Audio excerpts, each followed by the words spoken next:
يا مرحبا بأهل الفخار والمواجيب، أهل السعد زاد الهنا واشرق النور، من أم صافي صغت جاز للتراحيب، بضيوفنا ترحيب والكل مسرور، بضيوفنا ترحيب والكل مسرور. يا مرحبا بأهل الفخار والمواجيب، أهل السعد زاد الهنا واشرق النور، من أم صافي صغت جاز للتراحيب، بضيوفنا ترحيب والكل مسرور. بنت العتيب اللي تحوز المناقيب، لجل أم صافي جبت جاز لا تنبحور، أم العروس أم صافي وصيتها طيب، نسل العتيب رحبات بطيب الله، ناس لهم في كل موقف تجاري، واهل الحكم والعزم في الراي والشوق، كل العتيب في المفاخر محاسيب، أم صافي منهم كنها در،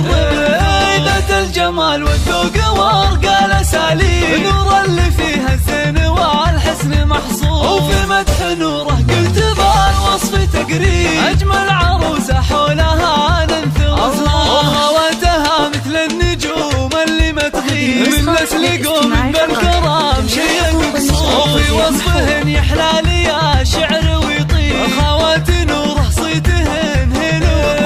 الله هي اللي منك كل المطالب، تجعل ليالي نورها افراح وعطور. يا مرحبا باهل الفخار والمواجيب، اهل السعد زاد الهنا واشرق النور، من ام صافي صغت جاز للتراحيب، بضيوفنا ترحيب والكل مسرور. بنت العتيب اللي تحوز المناقيب، لجل ام صافي جبت جاز لا تنبحور، ام العروس ام صافي وصيتها طيب، نسل العتيب رحبات بطيب الله، ناس لهم في كل موقف تجاري، واهل الحكم والعزم في الراي والشوق، كل العتيب في المفاخر محاسيب، ام صافي منهم كنها در،